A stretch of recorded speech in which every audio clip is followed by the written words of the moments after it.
Auto driver ನಿನ್ನೆ ಆ ಹೆಣ್ಮಗಳನ್ನ drop ಮಾಡ್ಲಿಕ್ಕೆ ಹೋಗಿರೋದು ಆಸ್ ಎ ಪ್ಯಾಸೆಂಜರು. ಬಟ್ ಅವ್ನು ಶುರು ಹಚ್ಕೊಂಡು ಇದು ಕನ್ನಡ ಹೇಳ್ಕೊಡೋದು.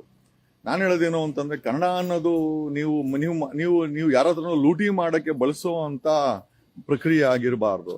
ಶಿ ವಾಸ್ ಲಿಟ್ರಲಿ ಅಂಡ್ ಈ ಸ್ಲ್ಯಾಪ್ಡ್ ಅದು. ಲೆಕ್ಕ ಹಾಕೊಳ್ಳಿ, ಹೊಡೆದ ಅವಳಿಗೆ. ಆ ಜಾಗದಲ್ಲಿ ನಮ್ಮ ಹೆಣ್ಮಕ್ಳು ಇದ್ದಿದ್ರೆ ಐ ಫೆಲ್ಟ್ ಸೋ ಬ್ಯಾಡ್. ಕರ್ನಾಟಕದ ಯಾವುದೇ ಮೀಡಿಯಾ ಅದನ್ನ ಪಿಕ್ ಮಾಡಿಲ್ಲ. ನೋಡಿ, ಇವ್ರ ಜವಾಬ್ದಾರಿ ಏನು ಅಂತಂದ್ರೆ, ಯಾವ್ದಾದ್ರು ಸ್ಯಾಟಲೈಟ್ ಚಾನೆಲ್ಗಳದು ಯಾವ್ದಾದ್ರು ಕಸ ಗುಡ್ಸೋ ಕೆಲಸನೋ ಅಥವಾ ಯಾವ್ದಾದ್ರು ತೇಪೆ ಹಾಕೋ ಕೆಲಸನೋ ಮಾಡ್ತಾರೆ. ಕಸ ಗುಡ್ಸೋ ಕೆಲಸ ಅಂದ್ರೆ ಯಾವ್ದನ್ನ ಕೊಲೆ ಆಗಿತ್ತು ಅಂತಂದ್ರೆ ಅದನ್ನ ಕ್ಲೀನಾಗಿ ಬಳಸಿ ಹಾಕ್ಬಿಡ್ತಾರೆ. ಅವ್ರಿಗೆ ಕ್ಲೀನ್ ಚಿಟ್ ಕೊಡ್ಬೇಕಾರೆ ನೆನ್ನೆ ಅದು ಕರ್ನಾಟಕದ ಮಾನ ಮರ್ಯಾದೆ ಪ್ರಶ್ನೆ, ಬೆಂಗಳೂರಿನ ಮಾನ ಮರ್ಯಾದೆ ಪ್ರಶ್ನೆ. ನೆನ್ನೆ ಐ ಥಿಂಕ್ ಕೊತ್ತನೂರು ಪೊಲೀಸರು ಅವನನ್ನ ಅರೆಸ್ಟ್ ಮಾಡಿದ್ದಾರೆ. Thanks a lot Bengaluru city police commissioner ಅವ್ರಿಗೆ ಧನ್ಯವಾದಗಳನ್ನ ತಿಳಿಸಬೇಕಾಗುತ್ತೆ. ನಮ್ಮ ವಿಜಯವಾಹಿನಿ ನ್ಯೂಸ್ ಚಾನೆಲ್ನಲ್ಲಿ ಪ್ರಮೋಷನ್, ಜಾಹೀರಾತು, ಅಡ್ವರ್ಟೈಸ್ಮೆಂಟ್ ನೀಡಲು ಸಂಪರ್ಕಿಸಿ 9535808456.